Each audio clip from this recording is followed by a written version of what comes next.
Reiniciando aqui o nosso trabalho do livro Depois da Morte, nós paramos no capítulo 14, né, finalizando aquele capítulo dos grandes problemas, e no capítulo 15 agora, na segunda parte, na terceira parte desse nosso livro, ou na segunda parte, o capítulo 15, a natureza e a ciência, lembrando que nós não fizemos o último estudo, né, dia 9 de julho, exatamente pelo fato de ter sido feriado aqui em São Paulo, mas nós retomamos hoje então a natureza e a ciência.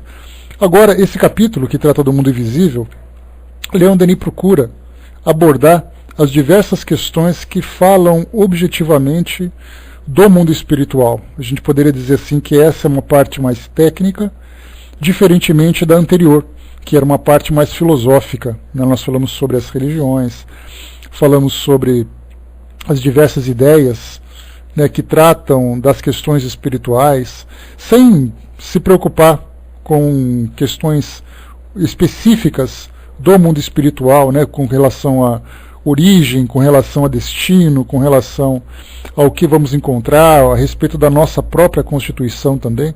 Agora, nesse capítulo, Leon Denis já começa a desenvolver, então, esse raciocínio, focando mais no mundo espiritual. Então, nós paramos agora com as nossas divagações filosóficas e começamos agora a entrar nos apontamentos racionais que a doutrina espírita pode nos proporcionar.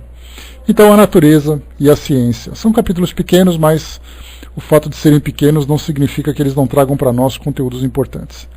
Vamos lá, então. Expusemos nas páginas precedentes os princípios essenciais da filosofia das existências sucessivas.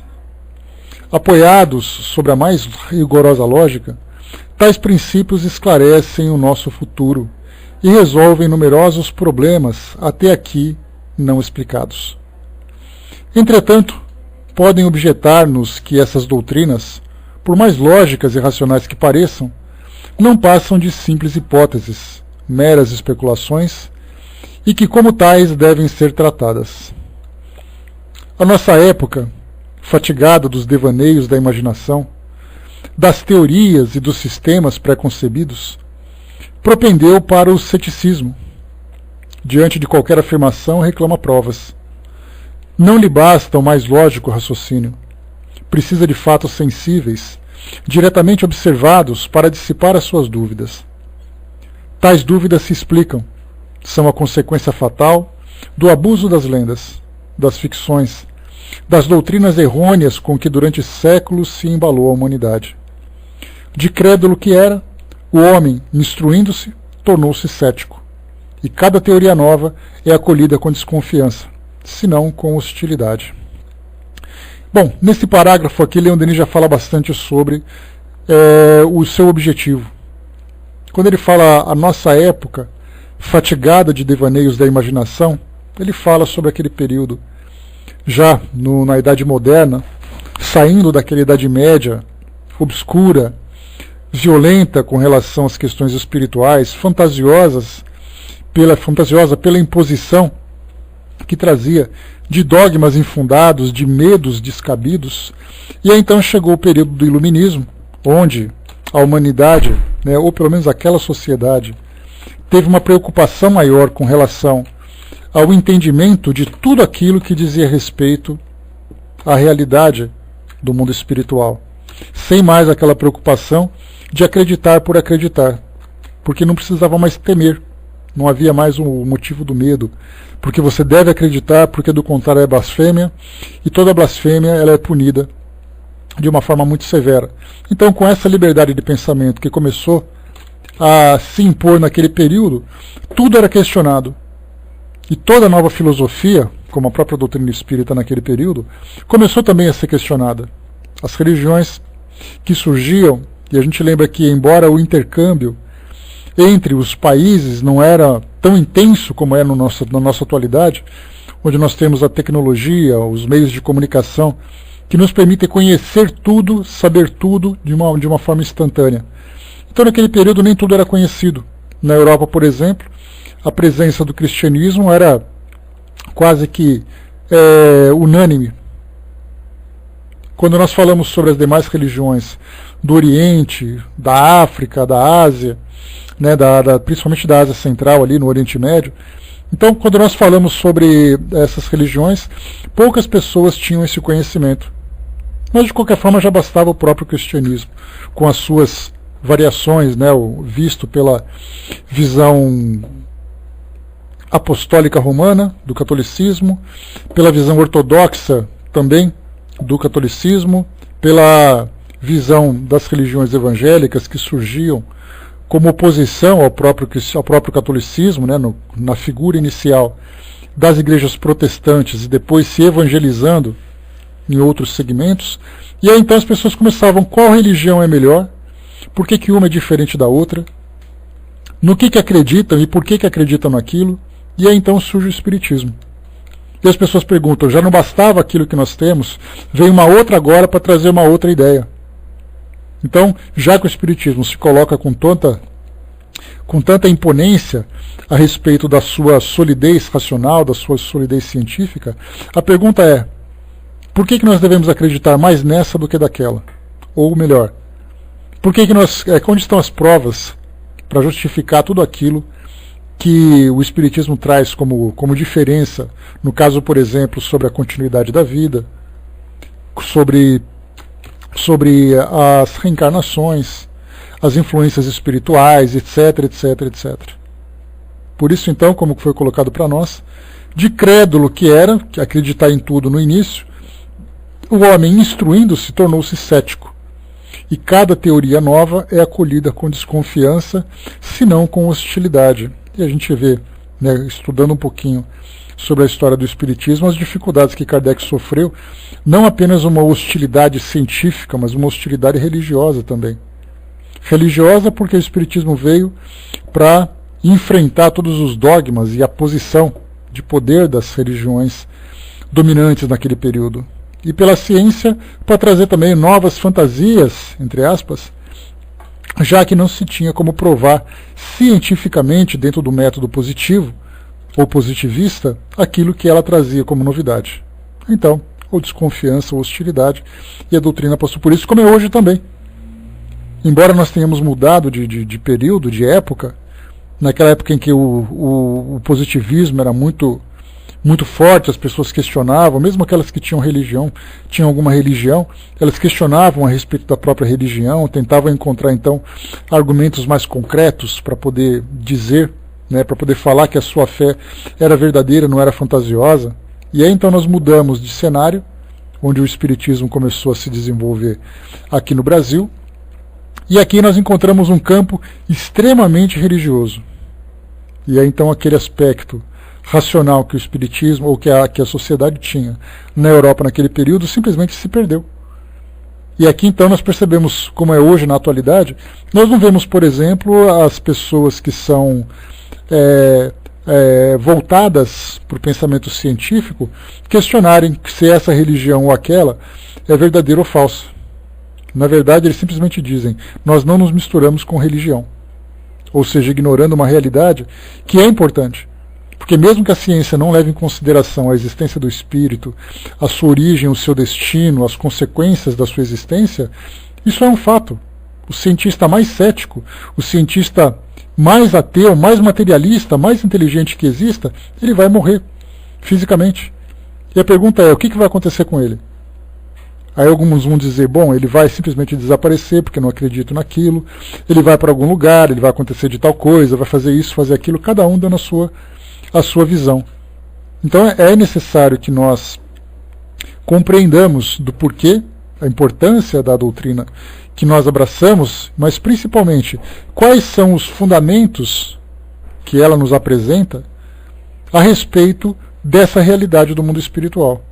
Por que a doutrina espírita tem ali ideias, ou traz para nós esclarecimentos mais sólidos do que as demais religiões? E isso é uma pergunta justa, porque nesses debates que nós temos hoje, muitas vezes nós nos orgulhamos daquela expressão que normalmente surge no meio espírita, dizendo que o espiritismo é o consolador prometido. Por que as outras religiões também não são esse consolador? Por que um é diferente do outro? Vamos analisar então essas questões a partir dessa visão de Leon Denis. Olha, Elis, quando se fala sobre física quântica, aquilo que eu falei para vocês, o que é a física quântica? O que nós entendemos sobre física quântica? O que se fala daquilo que nós entendemos, quando a gente pergunta assim, eu quero entender o que é física quântica, coloca no Google, aparece lá a Wikipédia, a gente lê alguma coisa, pronto, eu já entendi o que é física quântica. Física quântica fala sobre emissão de quantos, que são cargas de energia, quando nós temos ali elétrons mudando de camadas eletrônicas. Tá, o que isso tem a ver com o espiritismo? Qual a conexão que esse elemento da física que nós vemos hoje, da física subatômica, tem a ver com o espiritismo? Essa é uma pergunta que é válida. E algumas vezes nós ouvimos em palestras espíritas empolgados, nossa, vocês viram a física quântica, vai descobrir o mundo espiritual. Onde está a conexão entre mundo espiritual e física quântica? Então, na verdade, nós temos uma nova proposta da nossa ciência que talvez leve a alguma coisa, como talvez outras poderiam ter levado. Mas hoje nós não sabemos o que é física quântica. Como acontece hoje, por exemplo, nós temos algumas pesquisas científicas, como o caso, né, da decodificação do genoma humano. Conseguiram decifrar, né, conseguiram identificar todos os genes do corpo humano, embora não conseguiram ainda identificar qual é a função que cada um tem, ou de que forma mexer com isso. Então, algumas vezes o homem fala assim, orgulhosamente, nós conseguimos decodificar o genoma humano. Ótimo, parabéns. O que você vai fazer com isso? Aí a gente já não sabe. A gente conseguiu tirar uma foto, conseguiu decodificar, conseguiu registrar, mas o que vai fazer com isso ainda? Então, na verdade, muitas vezes a ciência vai para algum caminho, descobre alguma coisa e depois não sabe o que fazer com o resultado. Não sabe o que fazer porque não tem ainda conhecimento suficiente para poder manipular aquilo. A mesma coisa. O bóson de Higgs, nossa, que legal, parabéns. Para que serve isso? Não passa de conhecimento. Então nós temos ali vários e vários elementos, resultados que a ciência vai pesquisando, que podem ou não trazer um resultado, mas objetivamente sejamos muito racionais e muito frios nessa análise. Nós não temos nenhum segmento da ciência que possa nos dar uma esperança de analisar por outra perspectiva a realidade do mundo espiritual. Nós continuamos ainda, como Kardec coloca para nós, analisando a realidade do mundo espiritual pelos seus efeitos. Ou seja, através de uma comunicação mediúnica, através de uma influência espiritual, através dos fenômenos, através de mais nada. Porque se tirarmos os fenômenos, o que muda? O que o Espiritismo tem de diferente da outra religião? A gente vai colocar assim, não, a reencarnação é uma resposta para nós. Outras pessoas não conhecem a reencarnação e estão muito felizes por isso. E olha que nós falamos de uma parte significativa do planeta. Os muçulmanos não acreditam em reencarnação, os cristãos das religiões tradicionais não aceitam a reencarnação. Então nós temos ali os budistas, os hinduístas. Quem mais apoia essa ideia? Então, na verdade, nós vemos que quando nós temos essa divergência, essa discordância entre os segmentos que discordam de uma determinada ideia, discordam porque não podem provar. Se nós falarmos assim, o Sol é o centro do nosso sistema e os planetas giram em torno dele. Quem vai discordar disso? Sabendo que isso é um fato para nós. As escolas ensinam isso, os cientistas pesquisam isso, nós já compreendemos isso. Então nós vemos a diferença daquilo que é um fato e daquilo que é uma ideia. Então, enquanto nós não conseguimos provar isso, se torna ainda uma ideia. Para nós é racional, como eu falei para vocês. Para outros, não passa de uma fantasia. Porque vem aquela pergunta, se eu sou um espírito reencarnado, por que eu não lembro de nada? Nós já sabemos por que não nos lembramos. Mas para outras pessoas esse argumento não serve. Eles querem se lembrar, eles querem ver. Então a nossa ciência está longe ainda, infelizmente, de trazer para nós qualquer tipo de subsídio que ateste aquilo que nós hoje aceitamos. Por mais óbvio que seja, vamos pegar todos os médiums, vamos colocá-los dentro de aparelhos de ressonância magnética, vamos fazer eletroencefalograma, vamos fazer isso, fazer aquilo. Isso nada comprova a respeito do mundo espiritual. Isso mostra para nós uma alteração na consciência, uma alteração da personalidade, que isso pode ser um distúrbio psiquiátrico. Nós temos hoje pesquisas científicas, como é o caso, por exemplo, do Dr. Alexander Moreira Almeida, que é doutor em psiquiatria, lá pela Universidade Federal, aliás, trabalha na Universidade Federal de Juiz de Fora, que lá nos Estados Unidos fez o seu doutorado. A sua proposta era analisar as condições psicológicas dos médiums. E quando ele conversou com a gente, aqui na nossa sala inclusive, ele veio participar aqui de uma entrevista que eu tive a oportunidade de fazer com ele, ele colocou assim: olha, o objetivo do meu trabalho era demonstrar que os médiums eram sadios. Porque muita gente diz assim, mas médium é gente meio louca. Como acontece com o próprio Chico, vocês se lembram? Quais eram todos os adjetivos que ele recebia das pessoas que não compreendiam o espiritismo? Porque sofria de alucinação, porque era um charlatão, porque isso, porque aquilo. E aí, então a proposta do Dr. Alexander é exatamente trazer para nós uma metodologia científica, uma aplicação de uma metodologia científica que demonstrasse o estado de equilíbrio e de saúde mental dos médiums. E ele fez isso. Tabelas, planilhas, formulários, questionários aplicados pela psiquiatria e tudo mais. E eu perguntei para ele, mas isso prova a existência dos espíritos? Ele fala, não, isso não prova nada porque eu não fiz esse trabalho. Não adianta a gente querer provar os espíritos se nós não temos como provar que eles existem. Simplesmente nesse ponto. A Angelina colocou, mas se o cientista procurar individualmente estudar a doutrina, despojados dos postulados materiais, ele poderá compreender? Essa questão de compreensão, Angelina, é uma questão pessoal, é subjetiva. Ele pode aceitar ou não. Tudo para nós é questão filosófica ainda.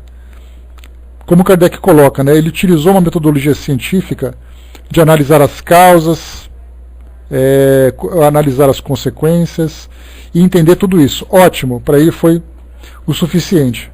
Mas para a ciência isso não basta. A ciência tem que pegar um aparelho de experiências, seja um aparelho qual for, um microscópio, um aparelho de fotografia, um aparelho de imagem radiológica, qualquer coisa para poder demonstrar que realmente aquilo existe. No passado, lá naquela época do próprio Kardec, nós tivemos alguns cientistas que se destacavam. Albert Sabin, por exemplo, ele era um deles, que teve que provar cientificamente a existência de micro-organismos. Porque as pessoas falavam assim, todas as pessoas ficam doentes porque existem micróbios, existem ali micro-organismos que provocam essa doença. Todo mundo começou, isso é loucura, isso é bruxaria.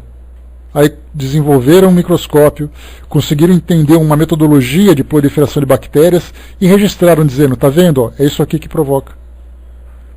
Foi necessário passar por isso. Então, durante todo esse tempo em que nós ficamos em busca de respostas, principalmente por causa de doenças e outras situações, houve a necessidade de, depois de muito trabalho, demonstrar publicamente a existência daquilo.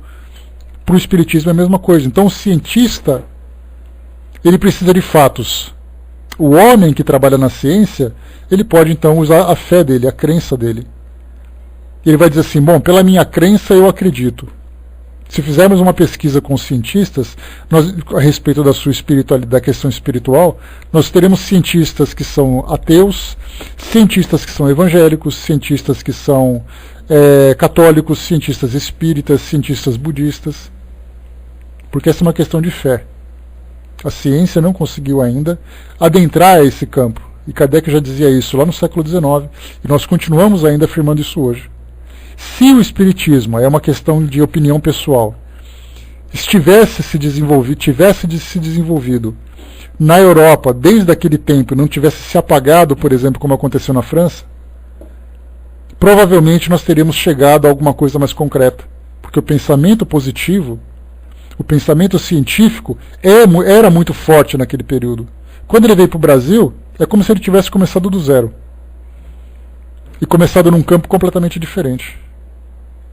Mas é uma questão de tempo. Agora temos que esperar. Eles colocou aqueles americanos que estudam fenômenos paranormais, que têm aparelhos que medem temperatura. Ainda tudo especulação. Eles, por mais claro que pareça para nós, de estudarem oscilações em campos eletromagnéticos, alteração de temperatura, fotografia de espectros, etc, etc, etc. Querem um exemplo de oposição que até de certa forma traz para nós algum tipo de equilíbrio nesse pensamento entre ciência e espiritismo, é o nosso Padre Quevedo. Ele é um estudioso da parapsicologia e muitas das vezes que se deparava com um fenômeno espírita, por exemplo, ele tinha argumento da parapsicologia. E Kardec debatia isso também. Só que chegava um momento, que não deixa de ser um sistema, como Kardec falava para nós lá no início do Livro dos Médiuns, são sistemas que as pessoas encontram para poder explicar um determinado fenômeno. Chega algumas situações em que a parapsicologia não consegue responder. Um exemplo, Kardec coloca: como é que nós vamos explicar que uma criança que não tenha conhecimento nenhum a respeito de um tema psicografe ou trabalhe com psicofonia falando de coisas que não compreendem? Aí Kardec vai dizer: somente uma inteligência extracorpórea é capaz de falar aquilo através dela. Até aí tranquilo. Aí você fala para um parapsicólogo: como é que você explica isso? A criança captou o pensamento de pessoas próximas. Porque o pensamento ele pode se estender. E se estendendo, consequentemente, vai acabar sendo como ondas de rádio, pode ser captado entre encarnados. Você não precisa falar nada de gente morta para isso. É um argumento da parapsicologia. E como é que você vai dizer que eles estão certos ou que eles estão errados? O nosso ponto de vista traz isso. Todo o raciocínio que nós construímos em torno dos ensinamentos espíritas nos levam à aceitação desse fato. Mas para aqueles que não aceitam, eles também têm os seus contra-argumentos, que para nós podem não ser suficientes, mas para eles é. Então, o que nós temos nesse caso? Aguardar o tempo, falar sobre tudo isso. Vamos em frente, pessoal. Continua para nós aqui. Não nos lastimemos desse estado de espírito, que não é, em suma, senão homenagem inconsciente prestada à verdade pelo pensamento humano. Com isso, a filosofia das existências sucessivas só tem a ganhar, porque longe de ser mais um sistema fantasia, apoia-se num conjunto imponente de fatos estabelecidos por provas experimentais e por testemunhos universais. Está aqui então naquilo que o Espiritismo se baseia. Provas experimentais, não são provas materiais, e por testemunhos universais. Nesse caso, o depoimento dos espíritos, das pessoas que vivenciam a mediunidade de uma forma ostensiva. Quando se fala em provas experimentais, nós falamos sobre os estudos que são feitos, que trazem para nós algumas consequências. No caso, por exemplo, que Kardec comentava, falando das situações ou dos ambientes que eram preparados para vivenciar os fenômenos mediúnicos. Então você tem um local, você tem o médium, você faz a evocação e aí então a coisa acontece. Você faz perguntas preparadas anteriormente e as respostas chegam. Então, através desses experimentos, nós conseguimos chegar a essa conclusão. Mas não temos provas materiais para isso ainda. Já até comentei com vocês no primeiro congresso espírita do Maranhão, que aconteceu um tempo atrás, Raul Teixeira, quando estava na ativa, ele dizia para nós assim, ele fez uma palestra nesse congresso, e dizia assim que a palestra chamava A Ciência e o Espiritismo. E ele falava exatamente por isso. A formação dele é na física, ele é físico, tem ali o seu mestrado na área de educação, e ele falava assim na sua palestra: tem muita gente dizendo por aí que a ciência já comprovou a existência dos espíritos. E daquele jeito que ele fala, ele fala assim: eu nunca ouvi tamanha bobagem. Exatamente porque a ciência não comprovou nada. E como Kardec coloca para nós lá no livro que é o Espiritismo, a ciência material lida com a matéria. Esse aspecto da ciência que trabalha com questões espirituais utiliza uma outra metodologia, que a ciência material não acompanha. Então cada segmento da ciência, porque a gente lembra que a ciência é a mesma, teve até uma reportagem numa revista, se eu não me engano, na revista super interessante, que saiu na capa A Ciência Espírita. E Edward Encontre chamou a atenção, escrevendo um artigo sobre essa publicação, dizendo que não existe ciência espírita ou ciência material. A ciência é a ciência. Ciência significa conhecimento. Agora, dentro da ciência, nós temos segmentos que trabalham em áreas específicas. Assim como nós temos, dentro da ciência, aqueles que trabalham com a biologia, aqueles que trabalham com a química, que trabalham com a física, que trabalham com o mundo espiritual. Então, na verdade, a ciência é a mesma. Então, não existe a ciência do laboratório e a ciência espírita. Dá a impressão de que nós criamos uma nova ciência para poder justificar a nossa crença.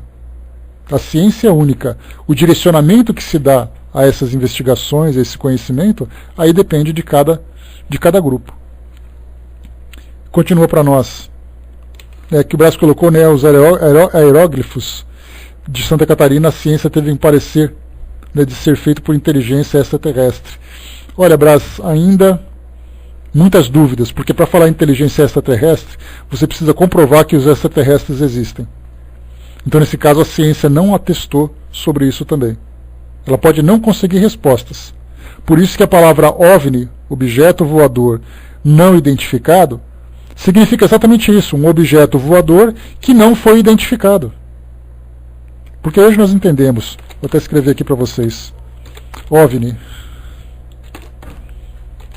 ou UFO, para quem queira na língua inglesa, quando a gente fala assim, nossa, eu vi um OVNI, você já está de imediato, por esse pensamento, dando a entender que dentro daquele objeto voador tem dois homenzinhos com anteninhas e homenzinhos verdes.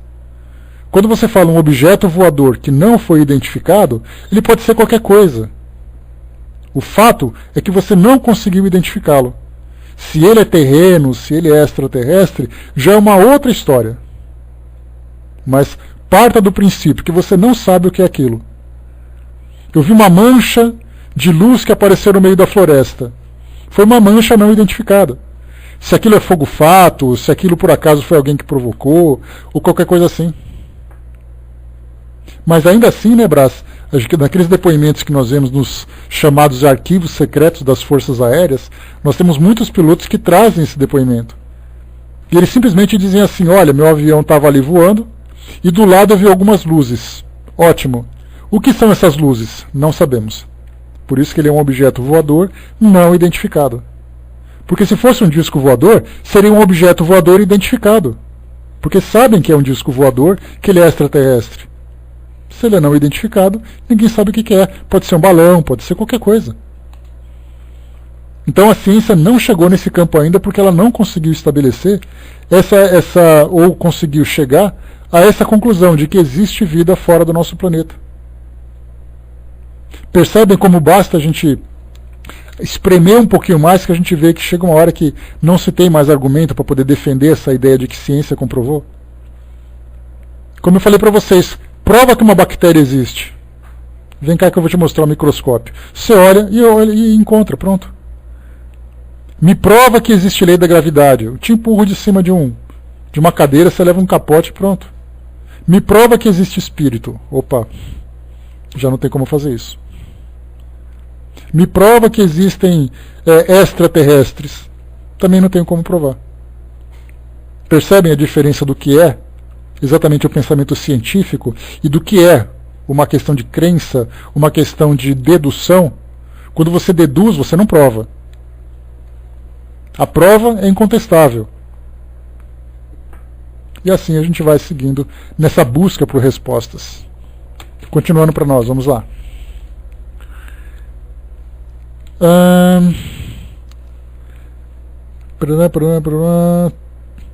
Começar esse parágrafo de novo aqui que eu não me lembro onde eu parei.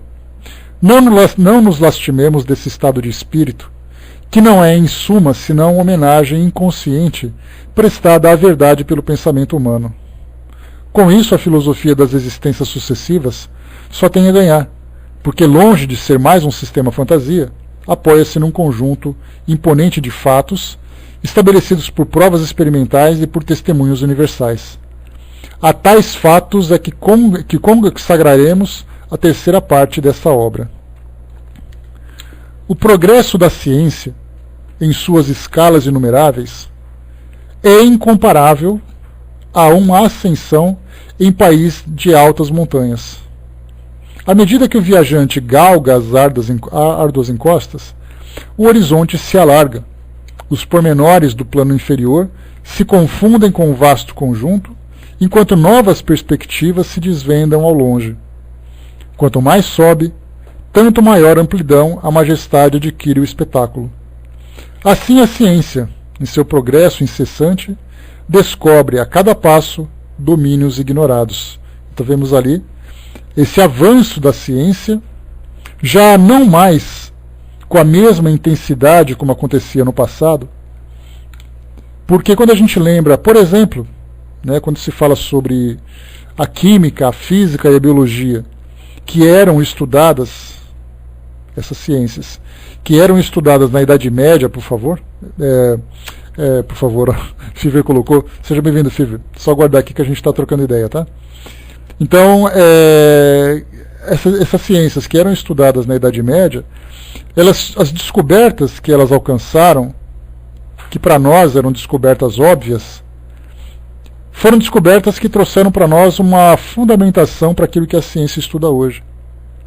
Quando se fala, por exemplo, sobre a física clássica, estudando, por exemplo, sobre gravidade, mecânica, nós falamos sobre isso semana passada, estudando sobre termodinâmica, sobre ondulações, sobre cinemática, aquilo que qualquer livro de física de escola hoje estuda.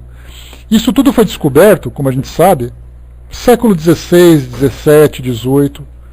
Hoje, o que a ciência estuda? A ciência já não mexe mais, pelo menos na área da física, por exemplo, já não mexe mais com esses assuntos, porque eles já foram definidos. Ninguém vai dizer assim, olha, descobri uma coisa que vai mudar a ideia da gravidade. Esses assuntos já foram definidos. Então hoje nós vamos nos aprofundando. Então a base foi construída, nós vamos adentrando em campos mais sutis, já não mais naquela parte basilar, assim como na química também. Hoje a biologia também traz avanços significativos, mas não são avanços absurdos, como por exemplo, naquela época, século XVII, século XVIII, as autópsias eram feitas, apesar de toda a contestação da igreja, porque via no corpo, que os anatomistas eram vistos quase como satânicos, porque violavam aquilo que era o templo da alma e, consequentemente, blasfemavam contra Deus. Então eles começavam, nesse início, a explorar aquele campo. Os anatomistas faziam estudos, etc, etc. Hoje, os estudos de anatomia nada mais são do que a confirmação daquilo que foi descoberto. E qualquer tipo de mudança, tivemos uma descoberta recente na estrutura do joelho do ano passado, encontraram uma estrutura que até então não tinha sido explorada. Então a gente vê que hoje a ciência começa a estudar agora, não aquilo que é o básico, naquilo que é o grosso, começa a estudar agora nos detalhes. Então a gente vai refinando cada vez mais esses detalhes, porque aquilo que era básico já foi definido. E nesse caso, no campo, por exemplo, do mundo espiritual, nós estamos tentando ainda entender o básico. Então, enquanto a ciência material já conseguiu estabelecer suas bases, hoje nós buscamos, nesse campo do conhecimento espiritual, estabelecer essas bases. Então, enquanto a ciência clássica já avançou 3, 4 séculos, essa parte da ciência espiritual ainda está se formando. Então, espiritualmente, podemos dizer, dentro do aspecto científico, nós temos ali 3, 4, 5 séculos de atraso. Mas vai chegar uma hora que a gente vai conseguir definir. Quando o espírito for provado cientificamente, não apenas deduzido, quando nós entendemos a realidade do mundo espiritual, também cientificamente, não dedução, aí sim nós começaremos a desenvolver. A doutrina espírita trouxe para nós esse raciocínio, já é um passo significativo. Posso não conseguir provar dentro do método científico, ou melhor, com provas materiais a serem analisadas pela ciência. Mas eu posso trazer para nós argumentações e deduções que são importantes. E essas argumentações, através dos experimentos, através do conhecimento adquirido nesse intercâmbio com o mundo espiritual e tudo mais, para nós já trouxe uma base definitiva, pelo menos uma base teórica. Falta agora a base material. E aí a gente tem que aguardar um tempo ainda para isso. Continuando, vamos lá.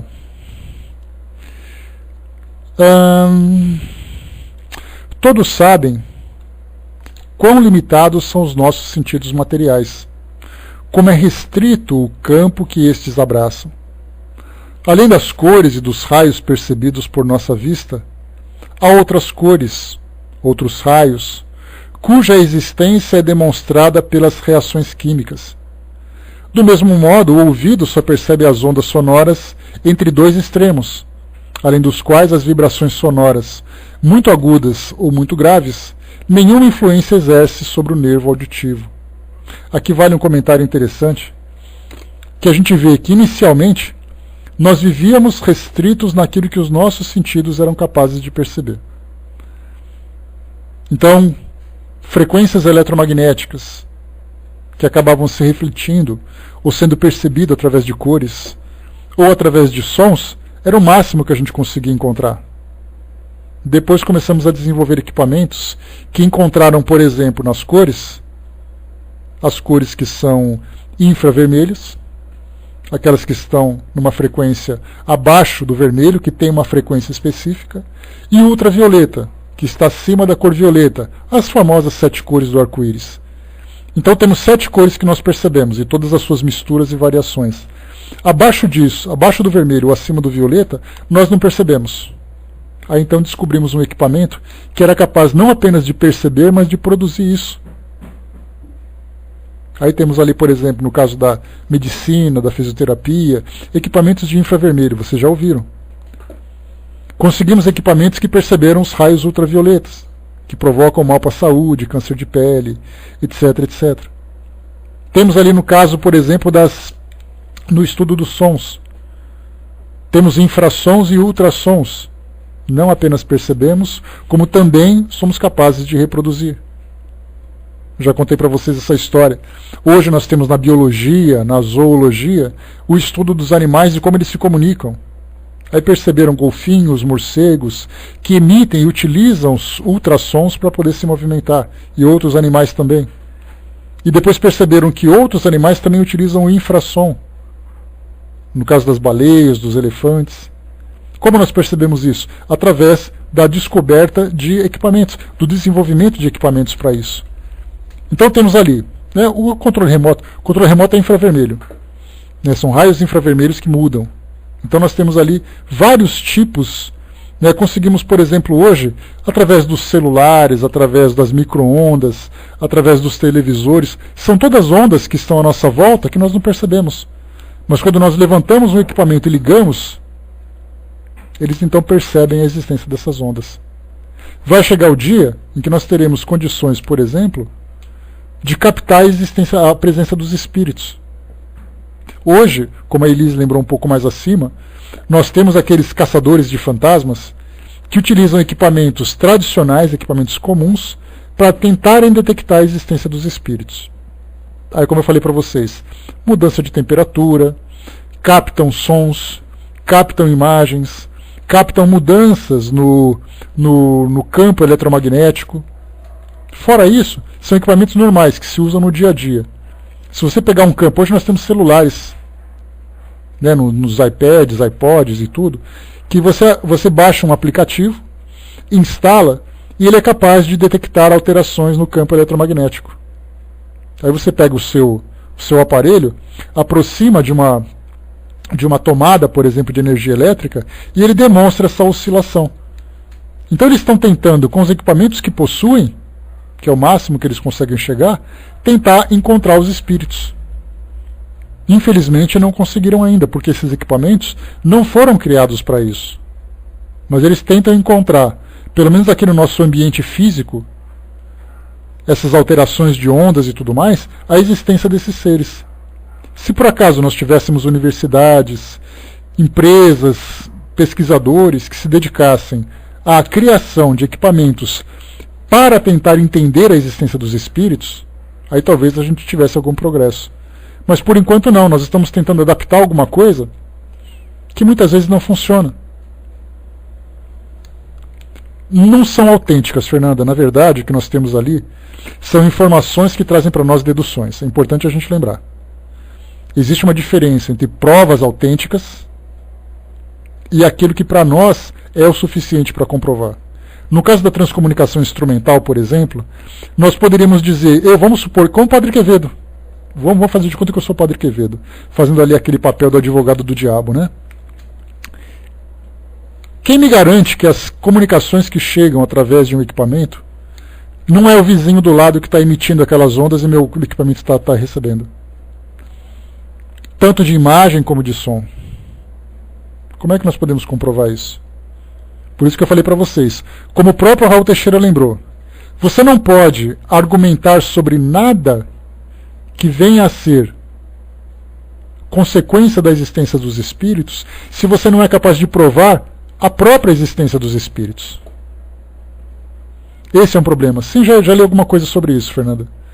Tá? Mas não nos impressionemos. Para nós é o suficiente. Se isso fosse o dia que a ciência, como eu falei para vocês, o dia que a ciência comprovar a existência dos espíritos, as nossas crianças estudarão isso na escola. Enquanto isso não for levado de uma forma definitiva, para nós é apenas evidências da existência dos espíritos e nunca uma prova da existência dos espíritos. Para nós é o suficiente, por isso que a ciência não aceita. Por que a ciência oficial não aceita? Porque a prova não é definitiva.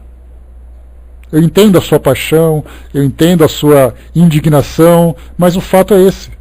Você não pode provar que um espírito fala se você não é capaz de provar a própria existência do espírito. Então tudo começa por esse ponto. Por isso que a gente tem que tirar um pouco essa paixão nossa, que nós temos, que para nós é o suficiente. Da mesma forma que para nós é o suficiente, nós temos outras religiões que aceitam como definitiva a existência do inferno. Eu fiz um estudo sobre a crença nos demônios na última sexta-feira, na Sala Espiritismo Net Jovem.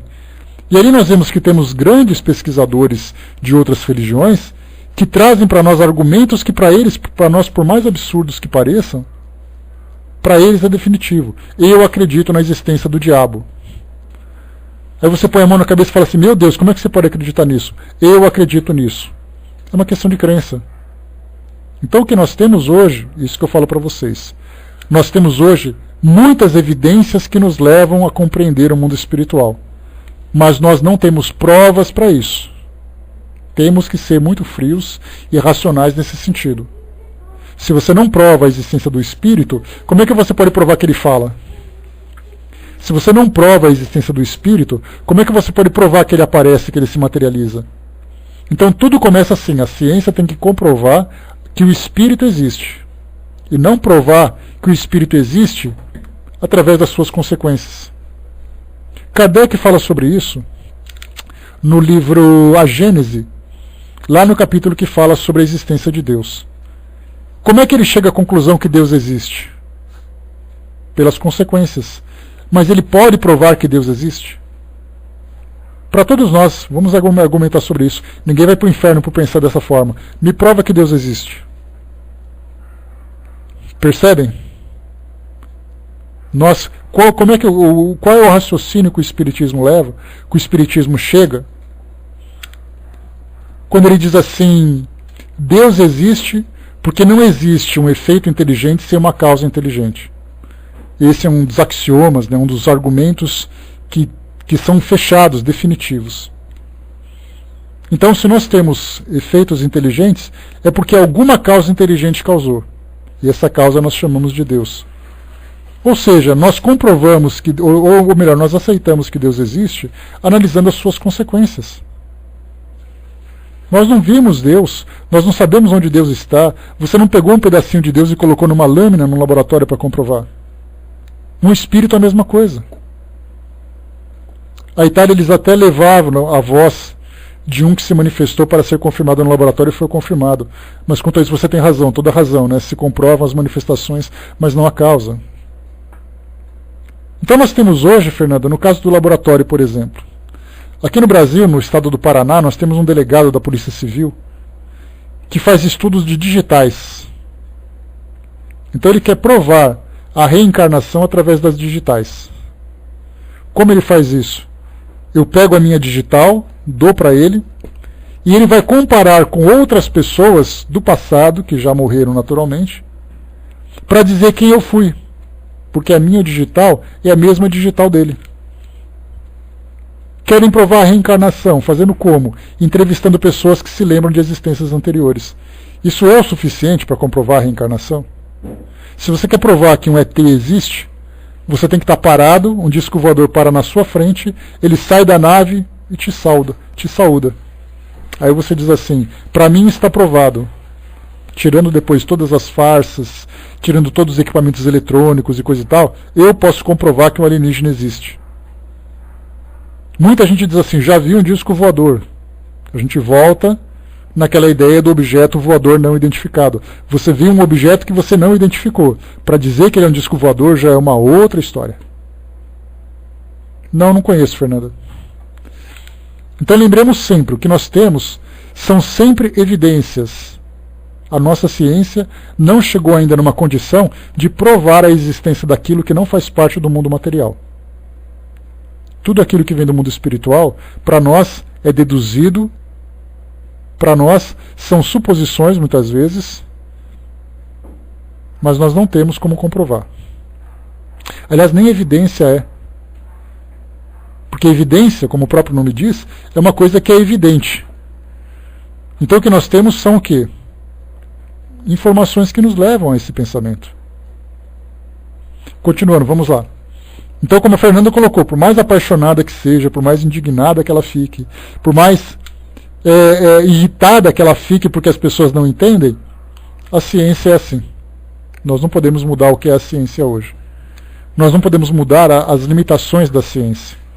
Nós não podemos mudar aquilo que somente a ciência material pode comprovar.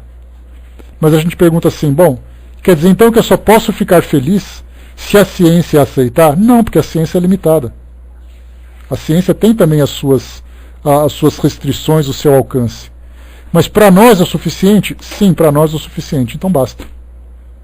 Mas basta mais ou menos, porque como o Espiritismo é sempre progressista e ele acompanha sempre a evolução da ciência, nós sempre temos que continuar estudando e buscando respostas. Cameron, ele desde pequeno deu os fatos de suas encarnações anteriores, até o ponto que os pais foram em cada lugar dos que ele desenhava e continuava a falar que viveu.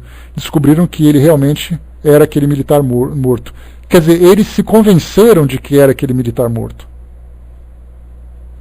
Mais uma vez, você não pode provar alguma coisa se você não prova a sua fonte. Qual é a fonte de tudo? O espírito. Se você não prova a existência do espírito, não adianta falar em mediunidade, não adianta falar em reencarnação, não adianta falar em transcomunicação. Primeiro prova a existência do espírito. Por isso que eu falei para vocês, a prova pela ciência material é assim. Se nós concordamos com a ciência ou não concordamos, já é uma outra história. Para mim, se chega um físico e fala assim, olha, não existe porque eu não posso provar. Então isso é um problema seu. Vá lá e não durma. Eu vou dormir tranquilo, porque para mim, os argumentos que eu tenho hoje são argumentos bons. O Zé colocou, né? A falta de provas não é a prova de faltas, né? Poético, né, Zé? Poético, mas ainda assim não dá para comprovar que um espírito existe cientificamente no laboratório. Nós provamos pelas deduções, pelas conclusões e pelos experimentos. E ainda assim esses experimentos, como Kardec colocou, porque o que se baseia, quando a gente fala em mudar o mundo, nós falamos de ciência material. Nós não falamos do nosso ponto de vista. É a ciência material que vale no que diz respeito às provas materiais da existência do mundo material, do mundo espiritual. Tá? A gente poderia ficar durante muito tempo aqui falando que eu poderia usar argumentos para poder simplesmente dissolver aquilo que vocês me apresentam. Mas por que eu faria isso? Apenas para a gente lembrar sempre que nós não podemos querer convencer as pessoas porque nós estamos convencidos. O que convence são os fatos. E como diz a famosa frase de para-choque de caminhão, contra fatos não há argumentos. E nós não temos fatos definitivos que. Certo? Vamos lá. Pois é. Mas até aí é aquela coisa, né? Eu posso. eu posso dizer para a ciência, então me prova que ele não existe. É a mesma coisa. Então a gente vai ficar nesses debates infinitos, indefinidos, para tentar provar alguma coisa que não foi provada. Não, pelo menos, dentro da análise material da nossa ciência tradicional. Vamos em frente. Aqui nós falávamos dos nervos, né, das vibrações sonoras, da parte das cores e tudo mais. Então o tempo foi passando, a ciência conseguiu alcançar tudo isso. E não apenas alcançar, mas descobrir também. Os celulares hoje funcionam numa frequência eletromagnética altíssima. Os televisores também. Aí a gente vai descendo para as frequências das rádios, frequência modulada, depois amplitude modulada, até que chega uma hora em que a gente começa a ouvir as coisas. Quando a gente ouve, naquela frequência de 20 Hz para 20 mil Hz, o nosso ouvido começa a captar. As cores é a mesma coisa. Quando o som se adentra numa frequência, começa então a aparecer para nós uma cor. Tudo são ondas sonoras desses equipamentos, desses fenômenos. E a ciência demorou muito tempo para descobrir. Mas descobriu. Mas ainda tem mais coisa para fazer. Continuando. Se a nossa força visual não tivesse sido aumentada pelas descobertas da ótica, que saberíamos do universo na hora presente? Não só ignoraríamos a existência dos longínquos impérios do éter, onde sóis sucedem sóis, onde a matéria cósmica, em suas eternas gestações, faz surgir astros por milhares, como também nada saberíamos ainda dos mundos mais vizinhos à Terra. Gradualmente, e de idade em idade, tem se estendido o campo de observação. Graças à intervenção do telescópio, o homem tem podido explorar os céus e amparar o nosso mesquinho globo com as esferas, comparar o nosso mesquinho globo com as esferas gigantescas do espaço. Mais recentemente, a invenção do microscópio abriu-nos um outro infinito. Por toda parte, em torno de nós, nos ares, nas águas, invisíveis aos nossos fracos olhos, miríades de seres pululam e agitam-se em turbilhões espantosos. Tornou-se possível o estudo da constituição molecular dos corpos. Chegou-se a reconhecer que os glóbulos de sangue, os tecidos e as células do corpo humano são povoadas de parasitas animados, de infusórios, em detrimento dos quais vivem ainda outros parasitas. Ninguém pode dizer onde termina o fluxo da vida. Aqui vale um comentário interessante. Já leio, Dudu. Um comentário interessante. A gente viu que o Leon Denis aqui, ele fala sobre os micro-organismos que foram descobertos pelo microscópio e coisa e tal. Esse livro, mais uma vez aqui eu me esqueci quando ele foi publicado. Pesquisem para mim, por favor, qual foi a data de publicação do Depois da Morte. Que se eu mudar aqui mudar minha página, eu acabo me perdendo.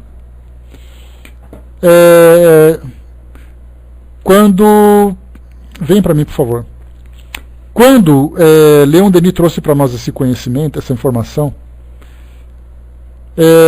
a ciência já tinha explorado esse campo e já tinha avançado dentro dessas pesquisas, obviamente. Só que Kardec, na época dele, ele não tinha essa informação ainda. O livro A Gênese, por exemplo, foi publicado em 1869.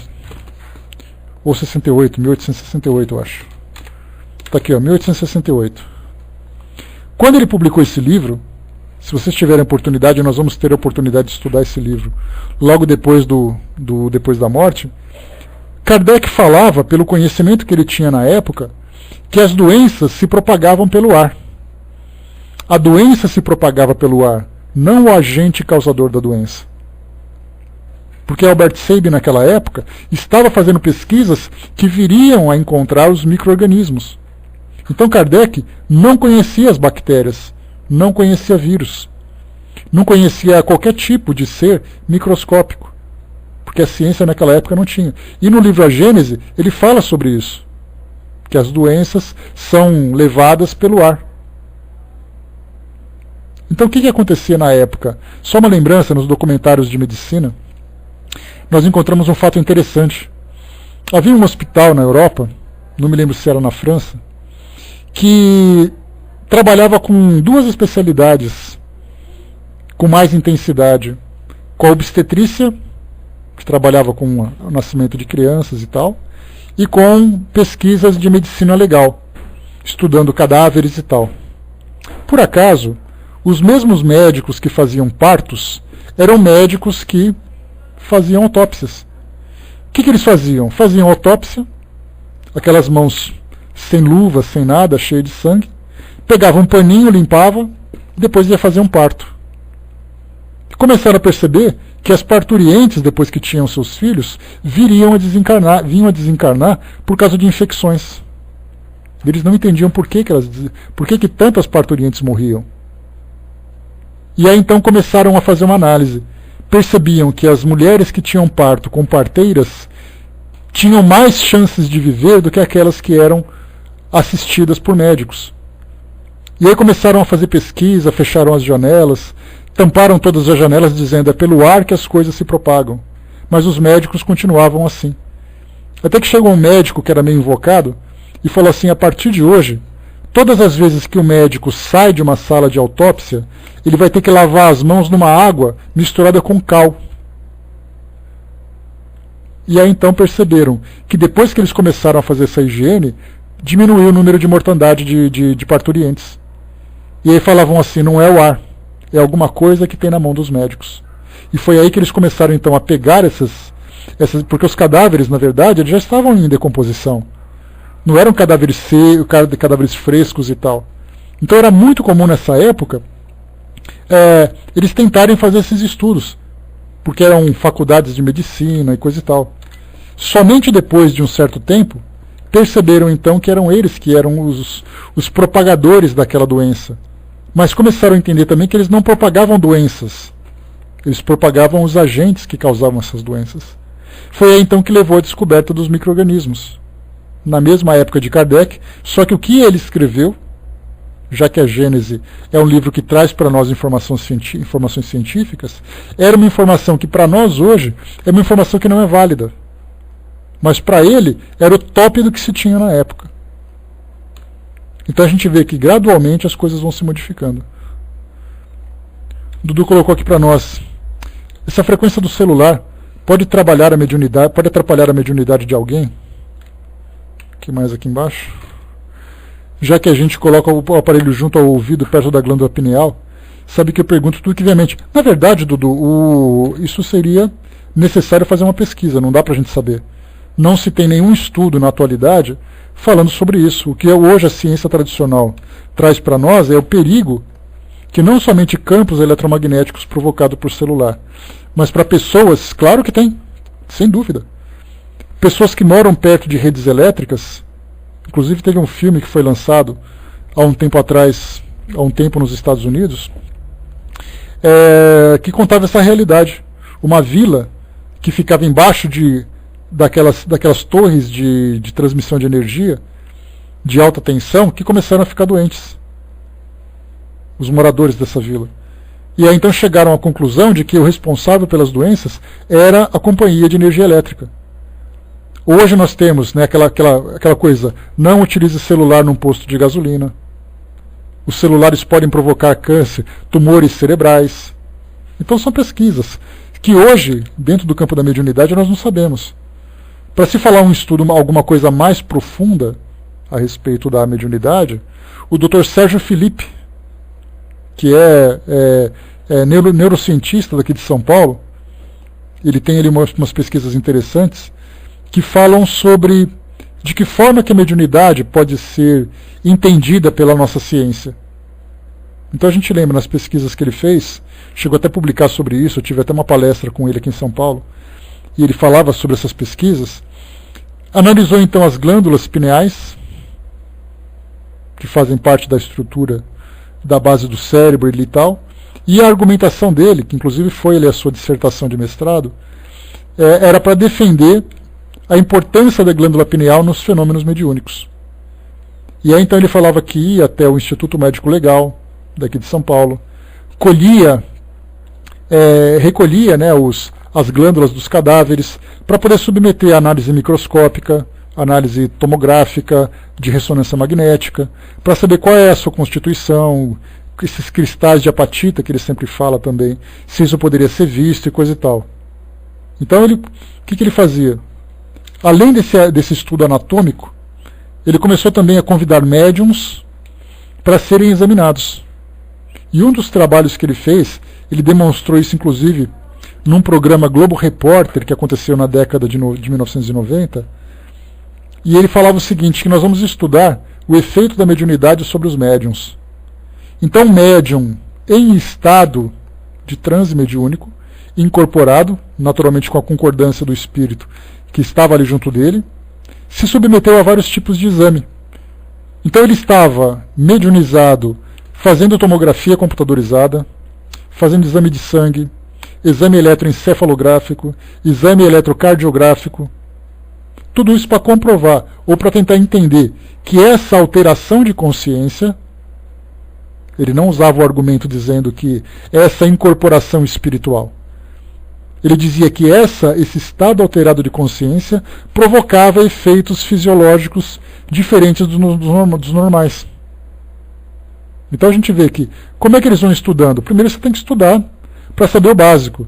Depois do básico, você vai se aprofundando naquilo que é fora do normal, aquilo que é extraordinário. Então, nesse caso, estudar essas frequências eletromagnéticas, essas altas frequências eletromagnéticas, podem alterar no campo mediúnico somente fazendo uma experiência. E eu não conheço nada que tenha sido feito a esse respeito. Tá? Então a pergunta é válida, sim, mas teria que ser colocado, submeter isso para estudo, para análise. O Zé colocou aqui, né, as antenas de micro-ondas de rádio e telefonia podem prejudicar. Né? Na Itália, as antenas direcionadas sobre o Vaticano deu um grande rebu e teve que ser redirecionada. O Papa deu bronca por lá, eu me lembro desse fato, Zé. Porque a Rádio Vaticano, e agora a TV Vaticano, utilizava assim aquelas antenas poderosíssimas para transmitir tudo aquilo que a igreja achava importante para os seus fiéis. Só que essas antenas começaram a provocar doenças em volta nas pessoas. E aí então tiveram que fazer alteração em toda a estrutura para poder fazer com que essas transmissões fossem saudáveis. Interessante isso, né? Vamos lá para a gente finalizar, pessoal.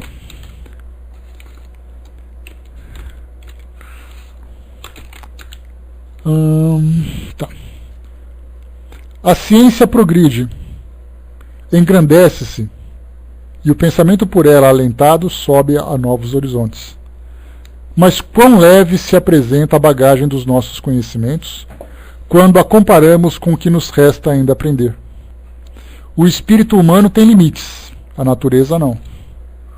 Com o que ignoramos das leis universais, diz Faraday, poder-se-ia criar o mundo. Os nossos sentidos grosseiros permitem que vivamos no meio de um oceano de maravilhas, sem mesmo suspeitarmos delas, como cegos banhados em catapultas de luz. Então essa colocação de Leon Denis aqui no final, para a gente poder fechar aqui o nosso estudo de hoje, traz exatamente isso. Quer dizer, nós temos à nossa volta, como hoje a ciência subatômica estuda essa matéria escura que existe no universo, porque os cientistas, fazendo alguns estudos de observação de alguns astros distantes, perceberam, através de algumas técnicas, que a luz emitida por algumas estrelas faziam curvas. Ou seja, mais ou menos como acontece com a refração da luz, quando nós temos ali um objeto embaixo da água, como os índios, por exemplo, né, os índios, para poder pescar ou caçar, né, a gente não sabe exatamente que termo usar, já que eles pescavam com lanças, né, fisgando, né, furando os peixes, eles sabiam que o peixe estava sendo visto naquele local, mas que a lança deveria ser lançada um pouco mais à frente, porque eles diziam assim, aquilo que nós vemos embaixo da água é o espírito do peixe. Então você tem que lançar a lança um pouco mais para cima para você pegar o peixe. Então, na verdade, instintivamente ou intuitivamente, eles sabiam que havia essa diferença da luz dentro da água quando um objeto estava mergulhado. Então você olha para um lugar, mas na verdade o objeto não está ali, ele está um pouco mais para frente. É essa refração, que essa diferença de ambiente que faz com que a luz se desvie. E esses cientistas então começaram a perceber que eles viam a luz do Sol, ou melhor, viam o Sol, uma estrela, num determinado local, mas que na verdade ele não estava lá. Ele estava um pouco mais para o lado, e viam isso assim de planetas, né? Que uma estrela, um planeta em volta dessa estrela, e começaram a fazer as análises deles. Chegaram à conclusão que a luz estava fazendo uma curva. Não era aquela luz que nós conhecemos tradicionalmente, que ela caminha sempre, né, que ela viaja sempre em linha reta. Qual a conclusão que eles chegaram?